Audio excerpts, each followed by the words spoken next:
Vamos fechando os olhos e mentalizemos o nosso Mestre Jesus, pedindo para que Ele esteja conosco, não só durante o dia de hoje, mas durante toda a semana que virá, e que possamos estar abertos, preparados para receber os ensinamentos do Mestre da melhor forma possível, como capacidade de compreensão e entendimento, aquilo que é melhor dentro daquilo que Jesus nos ensinou.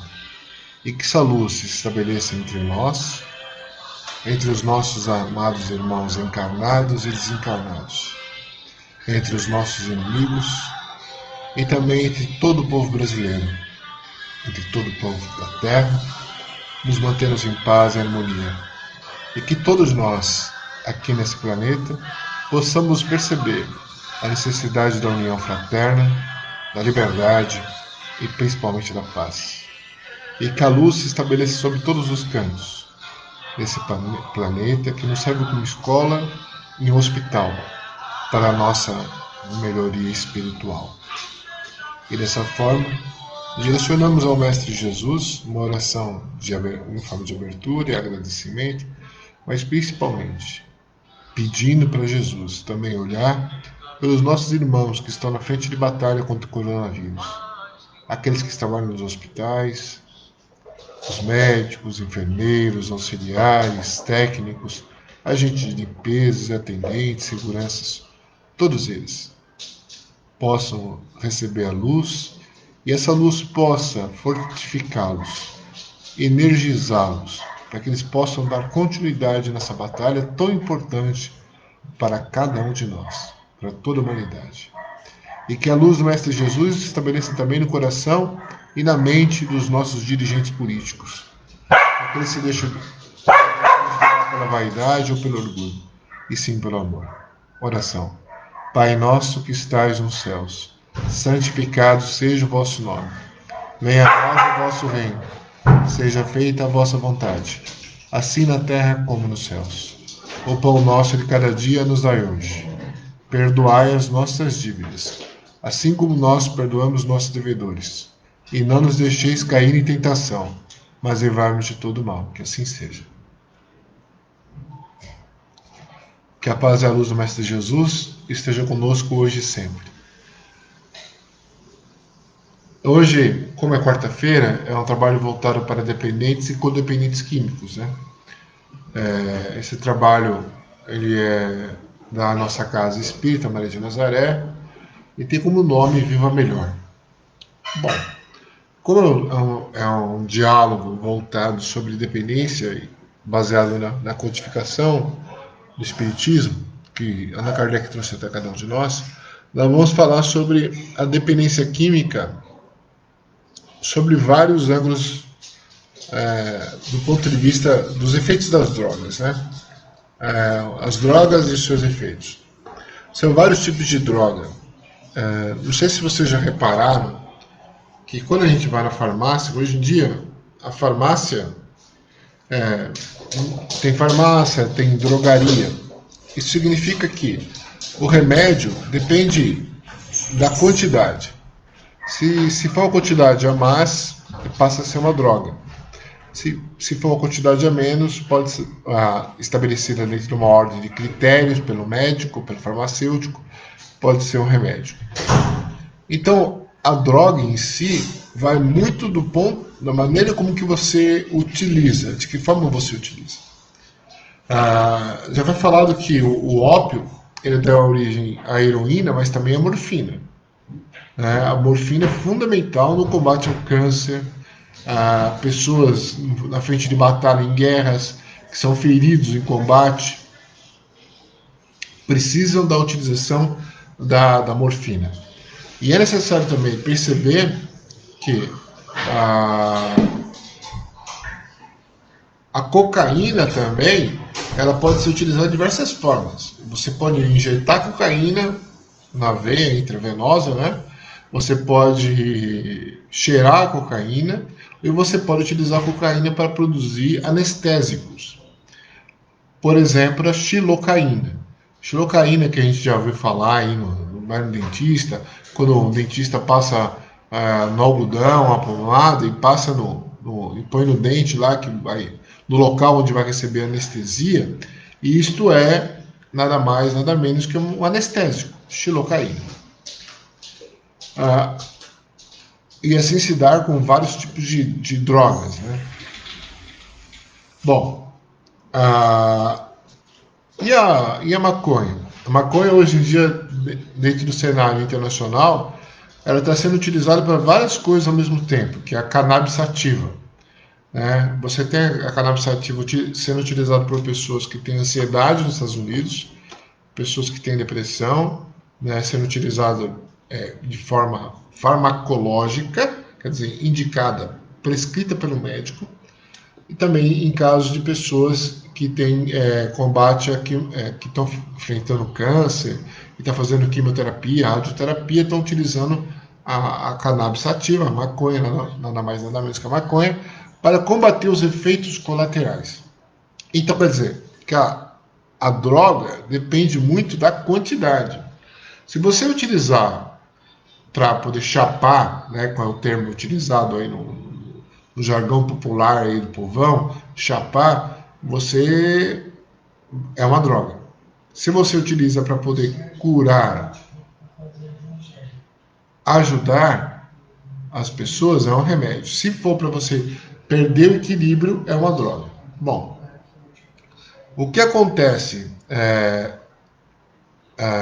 que existe, por exemplo, médicos que são viciados em morfina e roubam morfina de hospitais e utilizam aquilo lá para se curar, não. Utiliza aquilo lá como anestésico mesmo para eles, que tem pessoas que são viciadas em anestésicos. Então depende muito da maneira como você utiliza. Pois bem, e como que você vai saber se um filho seu está utilizando a droga, algum tipo de droga e tal? O primeiro passo é uma conversa sincera e honesta com o filho, com o sobrinho, com o neto, mas não de uma maneira vertical, né? Eu mando, você obedece.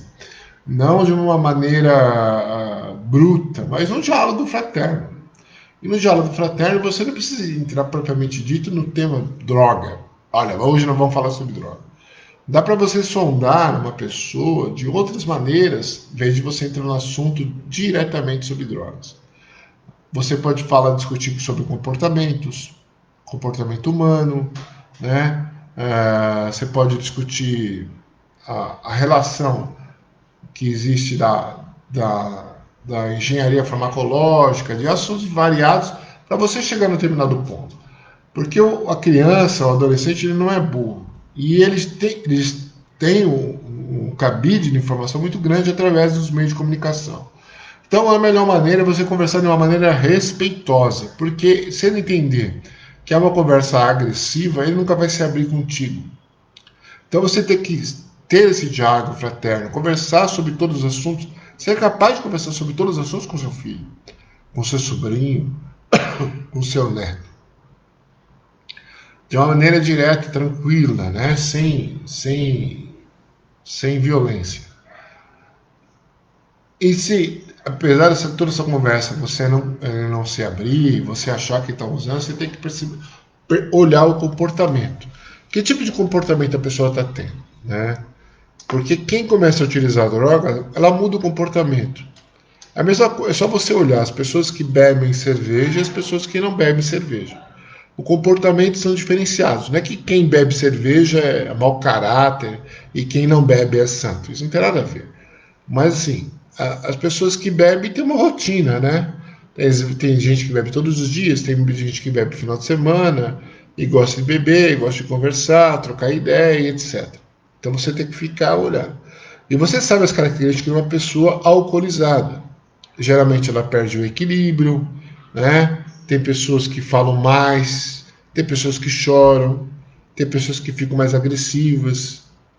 Aí você tem que observar, pô, essa pessoa não era assim tão chorona, por que ela está chorando bastante nesse momento?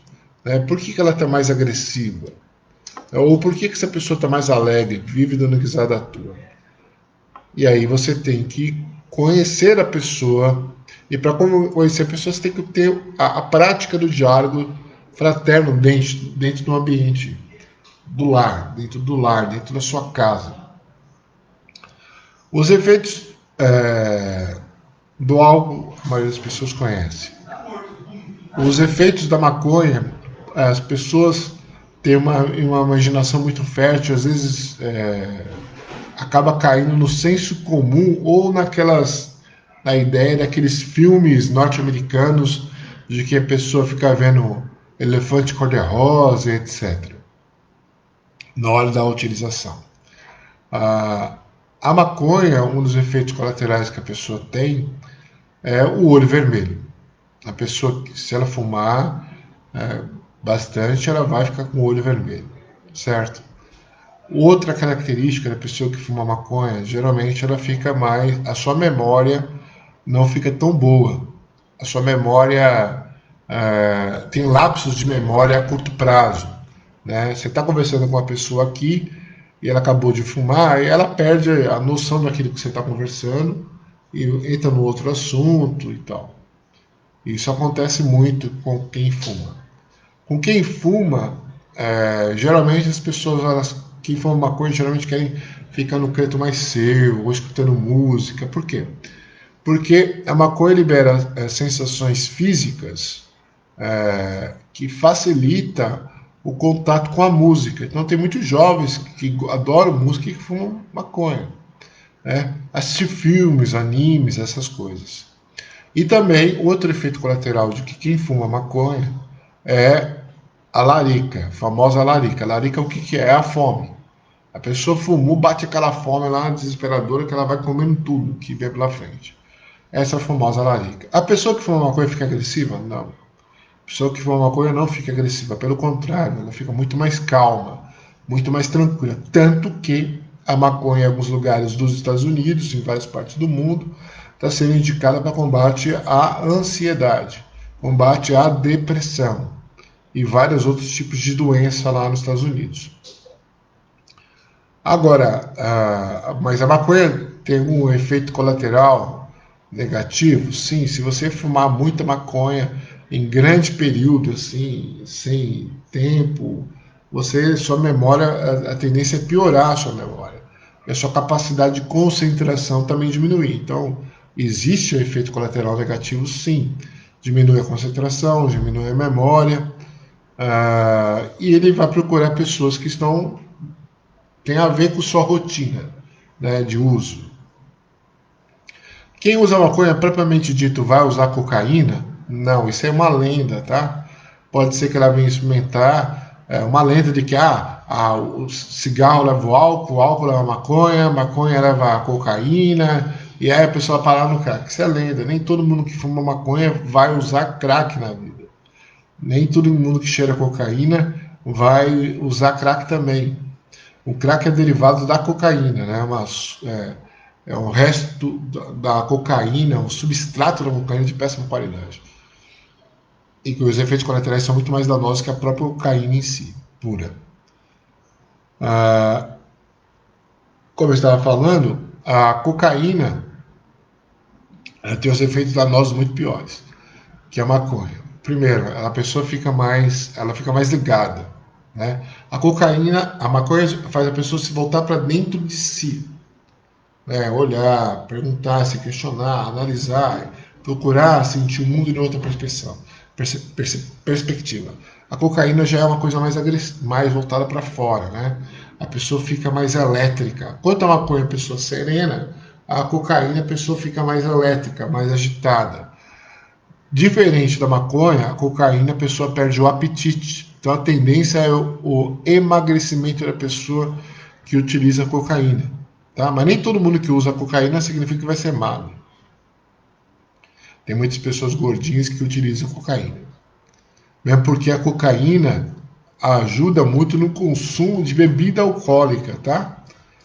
Principalmente destilado, como cachaça, uísque, conhaque, vodka. As pessoas que usam cocaína gostam bastante dessas bebidas mais fortes. E o aumento de consumo de álcool aumenta o sobrepeso da pessoa. Então, nem toda pessoa que usa cocaína, a pessoa é magra, pode ser pessoa gorda também. Mas há uma tendência a diminuir o peso, diminuir o consumo de alimentação. A pessoa, além disso, ela fica mais elétrica, mais voltada para fora, mais faladeira, né? E geralmente aumenta a sua produtividade no campo do trabalho. Mas é um aumento enganoso, né? É uma mentira provocada por uma substância química que altera a sua produtividade, mas compensação traz uma série de efeitos colaterais negativos. A pessoa que utiliza muito cocaína traz problemas cardíacos, tá? Por quê? Porque o consumo da cocaína, o coração bate muito mais rápido, fica batendo mais rápido, mais acelerado. E aí, imagina, se você está lá normal, você fica usando a cocaína, seu coração fica batendo mais rápido, ele aumenta o desgaste do coração, né? Esse aumento de desgaste do coração leva a um tipo de doença. Então, geralmente está relacionado. A cocaína pode levar também ao consumo excessivo de álcool. Geralmente estão interligados, né? Muito. E a cocaína, diferente da maconha, a cocaína não tem cheiro, né? A pessoa que fumar um cigarro de maconha empesteia a casa inteira, a vizinhança e tal. A cocaína não. E geralmente vem no frasco como se fosse de remédio, e a pessoa pega ali, maceta ali, cheira rapidamente, e você nem se dá conta. A pessoa pode estar cheirando no banheiro da sua casa e você não tem noção do que está acontecendo. O crack. O crack já é uma droga. A cocaína é uma droga pesadíssima, tá?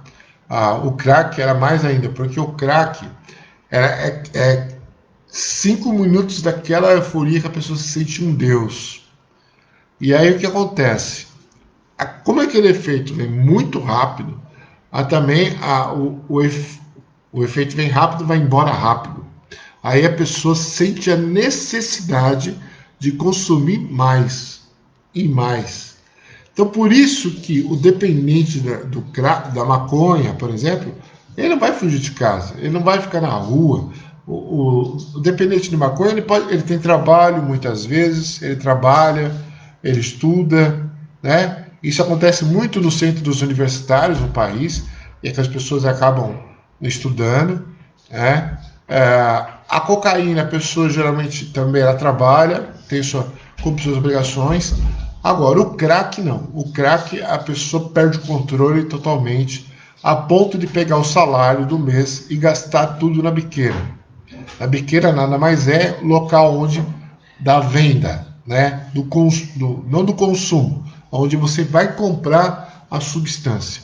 Então a pessoa vai lá e deixa o salário inteiro.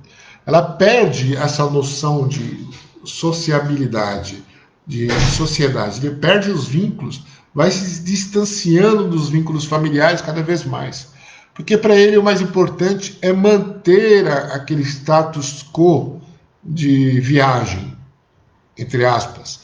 E para isso ele vai à procura. Ele vai gastar o que tem e o que não tem. E nesses casos há roubo de produtos domésticos dentro da casa. Começa a roubar televisão, liquidificador, relógio, correntinha, celular e vende, né? Ou se não, você não se dá conta ainda que seu filho, ou sua nora, seu sobrinho está usando, mas de repente ele começa a vender. Quem usa maconha, cocaína, são pessoas que têm esse laço ainda familiar, social, e se preocupa com a boa aparência. O usuário do crack, quando ele chega na fase mais aguda, ele perde completamente a noção de higiene. Para ele, a higiene pessoal, cabelo, família, mulher, filhos, fica completamente de lado. Ele vai à procura de sua droga de predileção. Ele vai morar nas ruas se necessário for, tá? E muitos acabam nas ruas mesmo, porque os familiares não aguentam. Porque a pessoa acaba roubando, você não pode ter uma televisão nova, você não pode ter nada, você tem que trancar. Muitas vezes a mãe e o pai dormem trancados dentro do quarto, coloca tudo dentro do quarto, trancado para que o filho não tenha acesso. Não tem acesso. Aí vira um verdadeiro pandemônio a vida das pessoas. E aí, nesses casos, tem que ser o dependente químico tem que ser internado, que é o melhor caminho para ele, pelo menos para que ele possa limpar o corpo físico e ter condições mentais e intelectuais de entender a importância de se manter limpo. O dependente do crack, ele perde completamente a noção de humanidade? Não. Mas ele pode chegar a matar para usar? Pode. Há casos, sim, que eles podem. Ele significa que ele esqueceu da mãe, do pai, do tio, da avó? Não, ele não esqueceu. Muitas vezes ele quer manter aquele status quo exatamente para anestesiar a dor. Então tem casos em que a família, o cara vai morar na rua, ou a menina vai morar na rua, e a família não consegue resgatá-lo, interna 2, 3 vezes, e o cara sempre volta para o mesmo lugar. Então o crack é uma doença extremamente problemática. E aí, meu amigo, o crack a pessoa emagrece mesmo, porque ele fica o substrato da cocaína, o efeito muito mais rápido, muito mais danoso ao corpo. Ele esquece de tomar água, esquece de se alimentar completamente. Então ele vai perdendo esses vínculos humanos, diferente, por exemplo, da maconha e da cocaína. Aqui não significa que eu estou fazendo propaganda da maconha e da cocaína, não é isso. Não é isso. O que eu estou querendo mostrar é os efeitos que cada uma delas produzem e as consequências delas. Agora, a pessoa que começa a fumar maconha, ela pode chegar no crack? Pode. Pode chegar no crack. Mas o que leva uma pessoa a sair do álcool para maconha, para cocaína, depois ir para o crack? Bom, curiosidade. A curiosidade. O desejo de manter a sensação, aquela sensação de alegria, de felicidade, de festa, que eles ficam ali naquele momento. Mas eles vão perdendo esses traços de ligação com a família e vão cada vez mais se distanciando da verdade. O dependente de crack tem como recuperar a saúde? Tem. Assim como da cocaína, da maconha, todas têm condições de se recuperarem. Basta o dependente químico querer. Não só o familiar querer. O familiar internar, gastar rios de dinheiro, mas a pessoa também tem que querer. Porque o internar é o mais fácil. É mais fácil, mas também é o mais oneroso, Rola um dinheiro danado nisso daí. Compensação, depois que ele sai lá da clínica, cabe a ele querer ficar longe da sua droga de predileção. Há outros tipos de drogas, sim, que trazem problemas para a sociedade, sim. Uma droga que não é falada, mas que traz mais danos à sociedade, é o álcool, porque o álcool é aceito pela sociedade. O álcool ele traz danos profundos e acaba despedaçando muitas famílias. E exatamente por ser aceito, por ser visto como uma coisa normal, e aí ele vai provocando danos consideráveis em nossas vidas. O que está por trás do consumo das drogas? É uma discussão fundamental, que eu vou dar uma pincelada aqui, mas um dia eu pretendo voltar a discutir. Que é o seguinte: há interesses econômicos profundos por trás do mundo das drogas. As pessoas imaginam que o traficante é aquele dono da boca lá, o grande traficante é aquele cara que está vendendo na esquina. Não, aquele cara é aviãozinho. O grande traficante ele está dentro das Forças Armadas, e eu falo com convicção, está junto aos políticos de colarinho branco, bandidos de colarinho branco, está junto com os empresariados. Esses caras aí, muitos desses caras são verdadeiros traficantes e ganham horrores. Esses caras que a gente vê aí brigando por ponto de venda lá no Rio de Janeiro, em outra cidade qualquer, são apenas bois de piranha. O que é um boi de piranha, gente? Boi de piranha, na época do Brasil mais atrasado, aí, digamos 100 anos atrás, que não tinha tantas estradas, e a nossa ferrovia era um pouco melhor que agora, né? Mas não era suficiente para carregar os bois. Então tinha grandes propriedades de produção de gado, eles criavam gado, só que depois com o gado eles tinham que levar até o matador para vender o gado. E para vender o gado, a pessoa ia lá no Goiás, né? Lá no Mato Grosso do Sul, tinha que atravessar rio. Então, para atravessar rio que tinha piranha, naqueles locais tem piranha, o que eles faziam? Geralmente eles sacrificavam ou o boi mais velho ou o boi doente, para que, sangrando esses bois, um boi desses, no rio onde tinha piranha, jogava em determinado canto e passava com a boiada no outro canto do rio, para poder passar. Então é assim que acontece com esses irmãos. Esses irmãos que são traficantes, pequenos traficantes, são na verdade bois de piranha. Eles estão lá apenas para fazer a roda econômica girar. O importante de todos nós é ter certeza de que aquilo que faz mal não significa que, são coitadinhos, todos coitadinhos. Tem problemas sociais, sim, tem problemas econômicos, sim, culturais, sim, mas todos têm que ser combatidos na forma da lei. A lei está aí e nos diferencia exatamente do mundo selvagem, do mundo dos animais, onde nós temos a lei exatamente para poder garantir uma harmonia social entre os povos, entre os homens, e exatamente para evitar para que os maus se estabeleçam e dominem a sociedade. Tudo bem? Espero que tenham gostado. Se alguém tiver alguma proposta para falar sobre algum tema específico, a gente podemos falar. É importante lembrar que o crack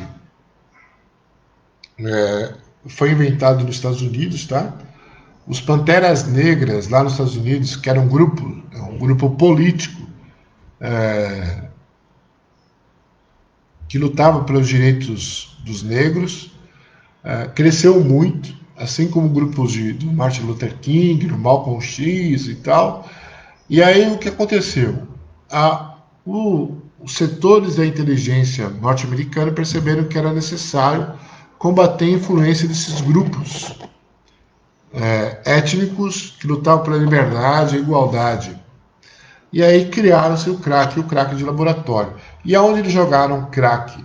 Exatamente aonde esses movimentos sociais se organizavam. E aqui no Brasil, eles estão exatamente quem consome o crack, que é uma droga barata, fácil de comprar, rápido de ser usado e rápido de vender. Aonde estão jogando? Exatamente na periferia, para que possa ocorrer uma limpeza étnica. Então a questão da droga é muito mais profunda do que a questão apenas de saúde. É uma questão de saúde, uma questão de cultura e uma questão também de interesse político, né? De extermínio. São vários elementos que são utilizados como elementos de limpeza étnica. E a droga é um elemento de dominação e de extermínio que os jovens, em boa parte, que gostam de utilizar suas drogas de predileção, e aqui não vai nenhuma discussão moral sobre isso, moral no sentido, você deve ou não deve fazer, cada um faz da vida que bem entender. Mas imagina que usar droga é uma coisa bacana, muito interessante, traz liberdade e tal. Em alguns aspectos pode até ser, porém, nós temos que saber os interesses que estão por trás. E aquele que acaba utilizando, acaba financiando também essas pessoas que vivem à margem da sociedade. Porém, tudo tem uma saída. Não podemos perder a fé e a confiança em Jesus, porque Jesus está no leme e um dia a verdade se estabelecerá e todos nós estaremos mais livres, mais conscientes para dizermos não. E assim vamos encerrar aqui o Evangelho de hoje com a oração da serenidade. Senhor, concedei-me a serenidade para aceitar as coisas que não posso modificar, coragem para modificar aquelas que posso e sabedoria para perceber a diferença. Só por hoje.